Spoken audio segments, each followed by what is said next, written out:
सर्वभूतस्थमात्मानं सर्वभूतानि चात्मनि ईक्षते योगयुक्तात्मा सर्वत्र समदर्शनः। प्रिय दर्शकों नमस्कार। एक बार फिर से उपस्थित हूं आप सबके सामने मंगलवार के बाद बुधवार के कार्यक्रम में। व्यवसाय में असफलता कब मिलती है? कई बार लोग पूछते हैं अक्सर कि पंडित जी व्यवसाय में बड़ा नुकसान हो जाता है, तो आप कब व्यवसाय शुरू करो, कब उसके लिए अनुकूल समय है, कौन कौन सी चीज़ों को देखना आवश्यक होता है व्यवसाय कोई भी शुरू करने से पहले, कौन कौन सी चीज़ों का ध्यान रखना आवश्यक होता है किसी भी तरीके से अगर आप व्यापार अपना बढ़ाना चाहते हो। तो आज के कार्यक्रम में मुख्यतया मैं आपको इन्हीं सब चीज़ों से रूबरू कराने वाला हूं। बन के रहिएगा कार्यक्रम के अंतिम हिस्से तक, कहीं नहीं जाना है। शुरू करते हैं आज का कार्यक्रम। कार्यक्रम के आरंभ में बोले गए गीता जी के श्लोक का अर्थ भी बताने वाला हूं। और एक बात बताता हूं, हमेशा ही मैंने बात कही है कि मन को सर्दी लगा दो। मन को सर्दी लगेगी तो आप परम वैष्णव हो जाओगे या फिर परमहंस हो जाओगे। कोई एक दर्शिका थी जो पूछती थी बार बार कि मन को सर्दी कैसे लगता है। मन को सर्दी लगाने का मतलब है उसको किसी भी स्थिति में नुकसान ना पहुंचने दो। मतलब हमेशा वो ठीक है, चाहे मिले चाहे ना मिले, तो हमेशा के लिए जो एक जैसी स्थिति में रहे वही मन को सर्दी लग जाती है, तो लगाना आवश्यक है। शुरू करते हैं आज का कार्यक्रम। आरंभ से लेकर के अंतिम तक की यात्रा आरंभ करते हैं।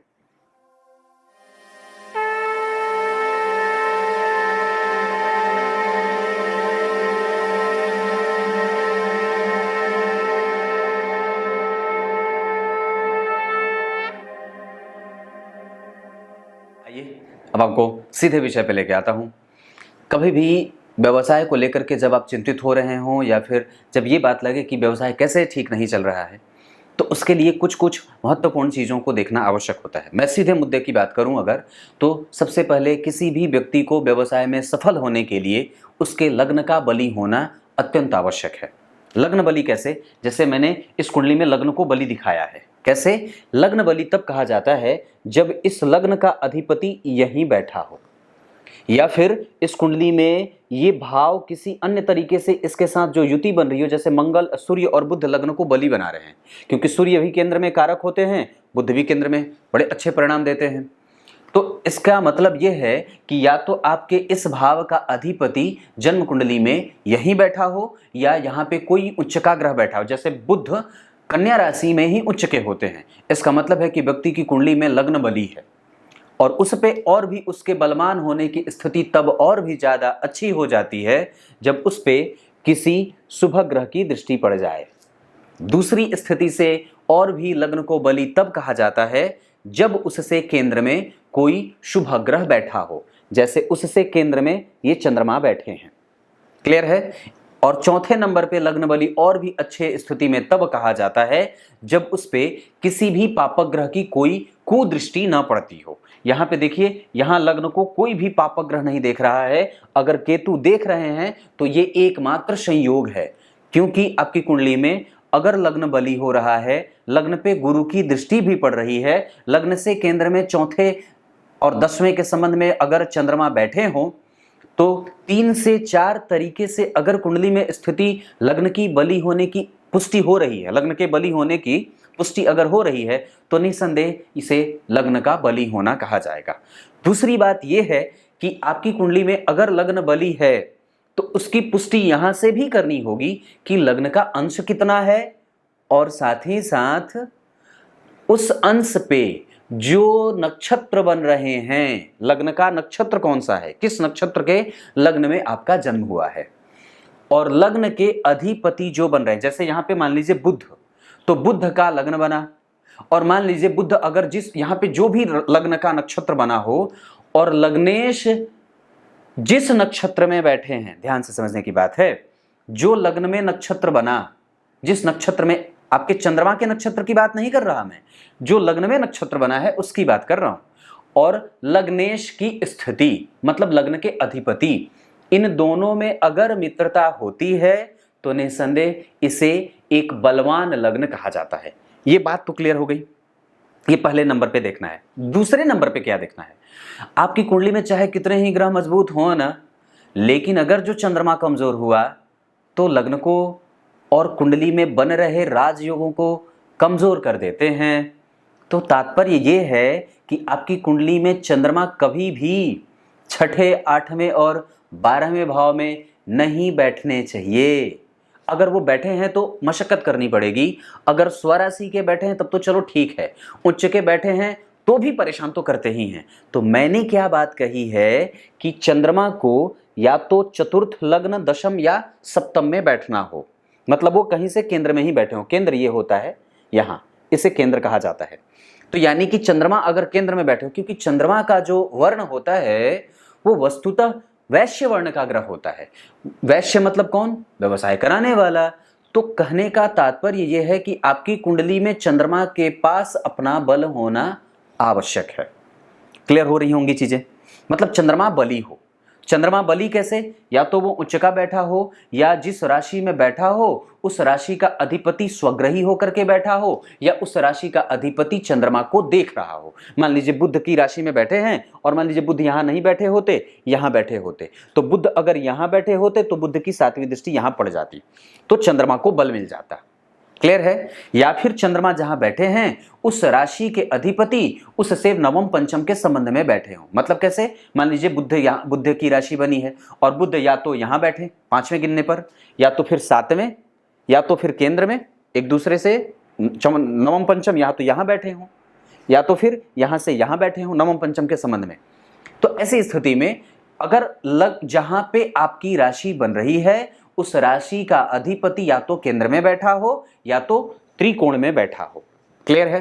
तो इससे चंद्रमा, अगर एक बात पक्के तौर पे बता दूं, अगर चंद्रमा कमजोर रहा ना तो कुंडली कमजोर, पक्की बात है। फिर अब आप अपने आप को मशक्कत में रखने के लिए थोड़े से तैयार ही रहो।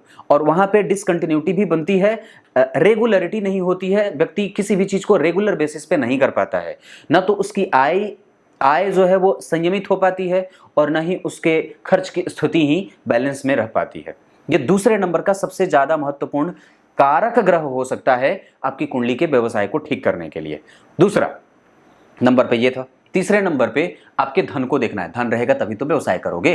तो धन भाव के अधिपति अगर जन्म कुंडली में मजबूत स्थिति में बैठे हों, जैसे अगर धन भाव में जो अंक लिखा हो इसके अधिपति यहीं बैठे हों, मान लो 7 नंबर की राशि बनी है यहाँ पे तुला राशि।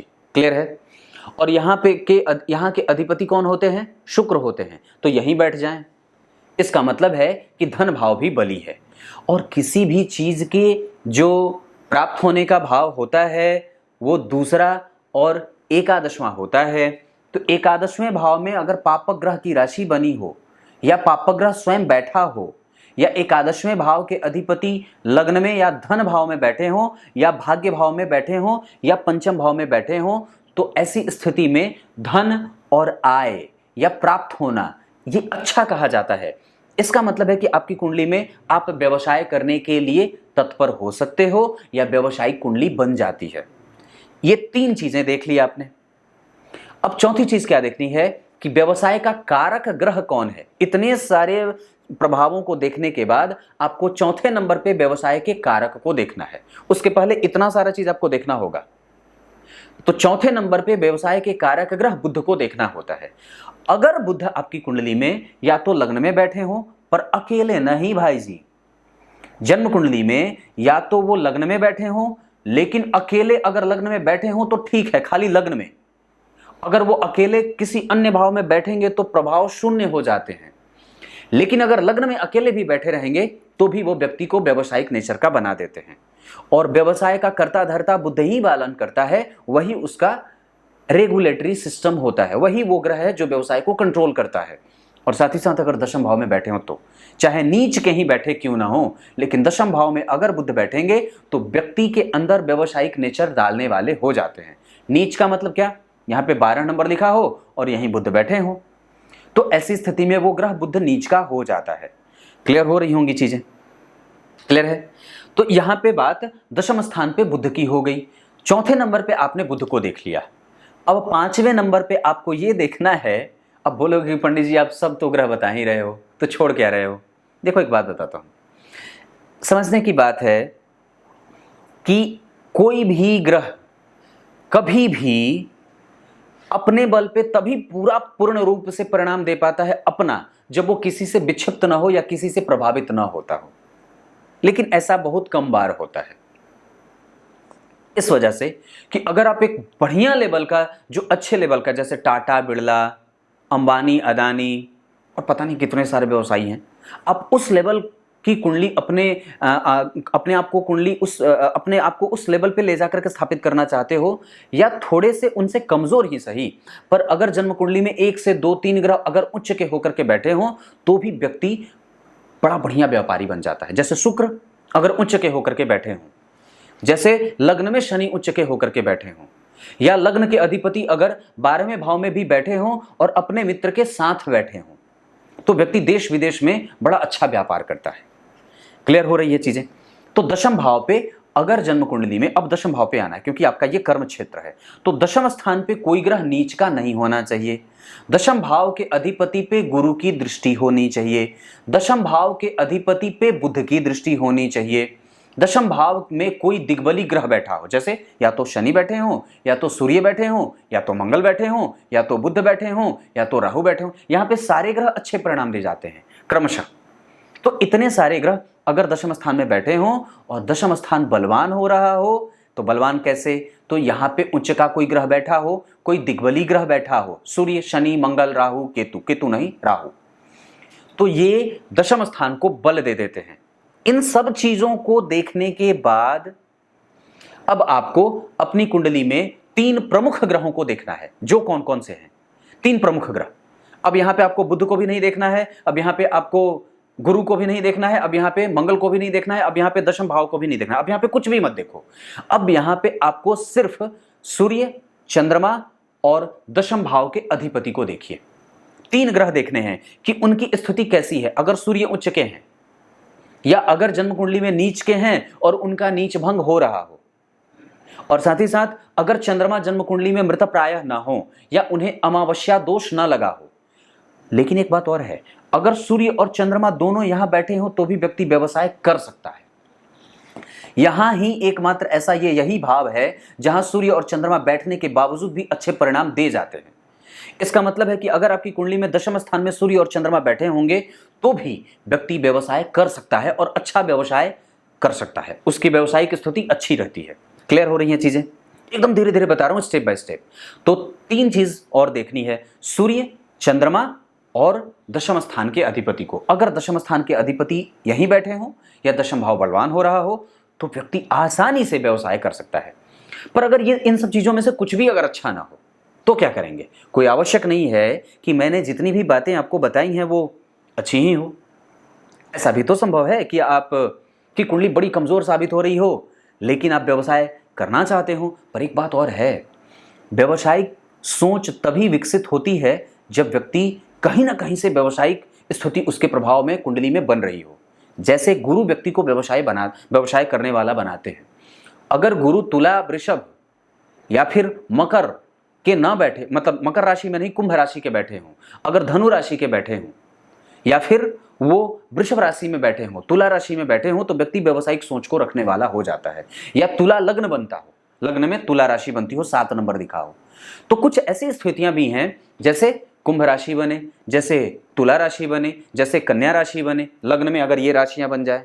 शनि अगर जन्म कुंडली में बलवान हों, उच्च के हों, स्वग्रही हों, मूल त्रिकोणस्थ हों, या तो 11 नंबर में बैठे हों या 7 नंबर में बैठे हों, या फिर शनि और मंगल दोनों 1 नंबर में ही बैठे हों कहीं पे भी कुंडली में, तो ये एक तरीके से ये एक ऐसी कुंडली बनती है जहां व्यक्ति व्यवसायिक बन सकता है या अच्छा व्यवसायी बन सकता है।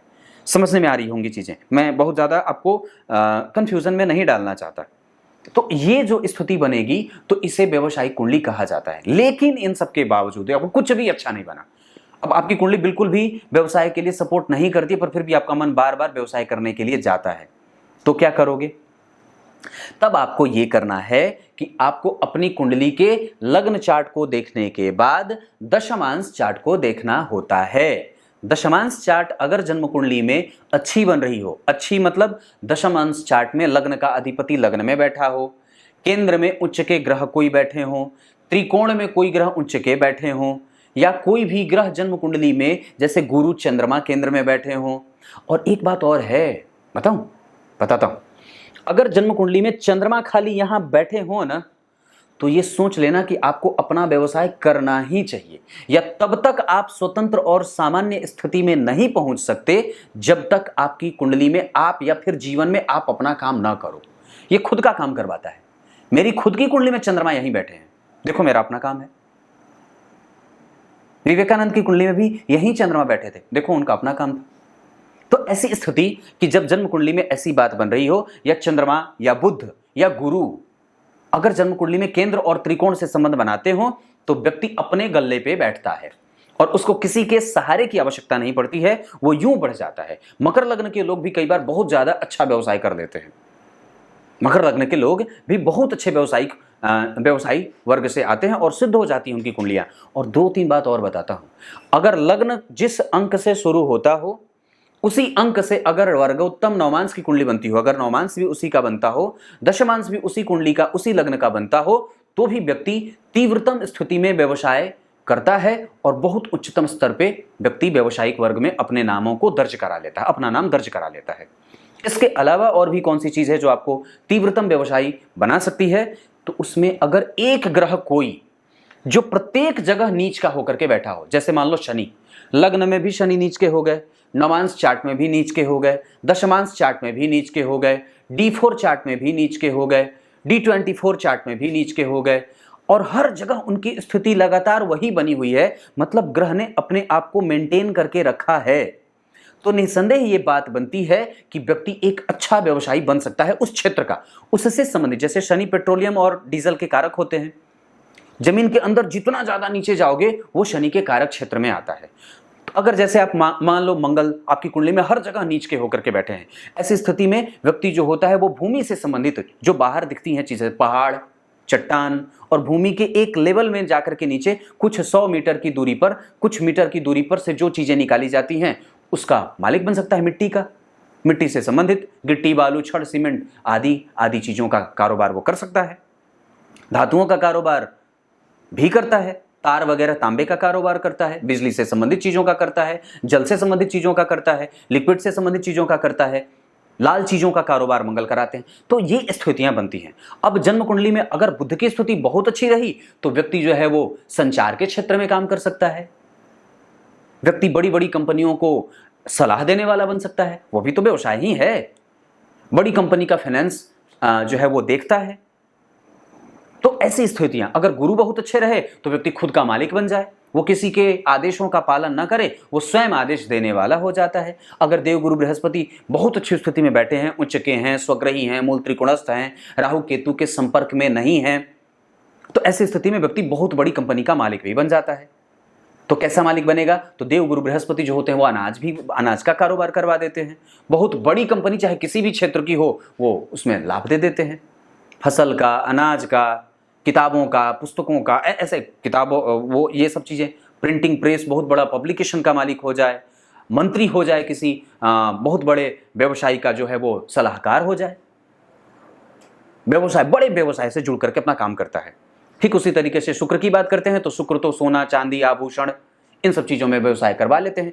तो ऐसे में आपको सिर्फ एक ग्रह भी अगर आपकी कुंडली में उच्च का होकर के बैठा हो तो आप उससे संबंधित व्यवसाय कर सकते हो, लेकिन उसकी पुष्टि करनी पड़ेगी कि वो ग्रह प्रत्येक जगह कैसी स्थिति में बैठा है। ऐसा नहीं कि अगर शुक्र यहाँ पे उच्च के होकर बैठ गए और नवांश में जाकर के नीच के हो जाएं तो उठा लेना व्यवसाय, तो नुकसान होगा। इन सबके बाद प्रिय दर्शकों, जिस चीज की सबसे ज्यादा आवश्यकता होती है वो इसकी होती है कि आपकी कुंडली में ग्रह का बल कितना मेंटेन करता है, मतलब उस ग्रह ने अपने पोजीशन को कितना बरकरार रखा है। कहीं ऐसा तो नहीं है कि वो फ्लक्चुएशन में है, लग्न में उच्च का हुआ, नवांश में जाकर के शत्रु के नवांश में बैठ गया, या छठे, 8वें, 12वें भाव में बैठ गया, या यहाँ पे भी किसी ऐसे ग्रह में उच्च का हो रहा है, भाव में उच्च का हो रहा है जो छठे, 8वें, 12वें भाव में उच्च का हुआ है, या उसके बाद दशा किसकी चल रही है। अब कहीं ऐसा नहीं है कि आप मंगल की दशा में आप कुछ चंद्रमा का व्यवसाय कर लो, चंद्रमा की दशा में शनि का व्यवसाय कर लो।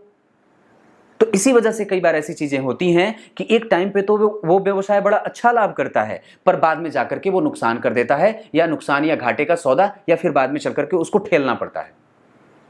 ये भी देखना होता है कि दशा कौन सी चल रही है और कौन सी दशा किस व्यवसाय के लिए परफेक्ट होती है। बिना दशाओं को देखे किसी भी तरीके से व्यवसाय का चयन नहीं करना चाहिए। ये बात हमेशा याद रहे। क्लियर हो गई? तोते की तरह पढ़ा रहा हूं मैं। अब आइए आपको कार्यक्रम के आरंभ में बोले गए श्लोक का अर्थ बता देता हूं। गीता जी के 6ठे अध्याय के 29वें श्लोक में भगवान ने बात कही है। क्या कही है? जो सब जगह से अपने आप को प्रत्येक चीज़ों में देखता रहे। अब कुत्ते को मार दिया तो भी एहसास कर लो। अब एक बात बताता हूँ, मैंने कुछ दिन पहले आप लोगों को एक बात बताई थी कि ब्राह्मण को जो है वो दूषित करके या किसी भी तरीके से प्रताड़ित करके अगर मार दिया जाए तो उस समस्त ग्राम का नाश हो जाता है। उस समस्त ग्राम का नाश हो जाता है। जिस गांव में ठाकुर जी हों, ठाकुरबाड़ी हो, और उस गांव के ठाकुर अगर जो ठाकुर जी हैं, अगर वो कष्ट में हो तो निसंदेह गांव का विनाश निश्चित है। और गांव में एकता नहीं होती, वहां के गांव के लोगों को रोजगार नहीं मिलता, वहां के गांव के लोगों में झगड़ा, वैमनस्य और प्रायः निंदित कृत्य करने की स्थिति ज़्यादा हो जाती है। तो कहने का मतलब है कि एक ऐसा व्यक्ति खुद को बना लेना जिसमें हमेशा ही सर्वस्व ठाकुर विराजमान हो। हाँ, जिसमें हमेशा ही उसके ठाकुर विराजमान हो। जिसका ठाकुर विराजमान है उसको कहीं भी ठठेरे की तरह बजना नहीं पड़ता है और ना ही बजाने की आवश्यकता होती है। उसको कोई बजा ही नहीं सकता। मतलब क्या है कि उसको प्रत्येक स्थिति में और प्रत्येक चीज़ में वो अपने आप को ही रख करके मान लेता है। हम क्या करते हैं, अरे भाई तू मेरी जगह आ करके देख, ऐसा बोलते हैं ना कि तू मेरी जगह आ करके देख, ऐसा बोलते हैं। बाबू रे तू मेरी जगह आ करके देख, तब तुझे पता चलेगा कि मैं कितना कष्ट में हूँ। यही स्थिति हम नहीं करते। दरअसल हमारे साथ सबसे बड़ी समस्या है, या किसी भी व्यक्ति के साथ, कि वो उसको अपनी जगह पे और अपने आप को उसकी जगह पे रख के नहीं देखता है। ये साम्य जब हम पैदा कर लेंगे, हम और आप अगर पैदा कर लेंगे, तो निस्संदेह एक ऊंची स्थिति को प्राप्त कर जाएंगे। बस इतनी सी बात थी, सोचा आपको बता दूं। तब तक के लिए इजाजत दीजिए। कल एक बार फिर से उपस्थित होंगे आप सबके सामने। तब तक के लिए बहुत बहुत नमस्कार।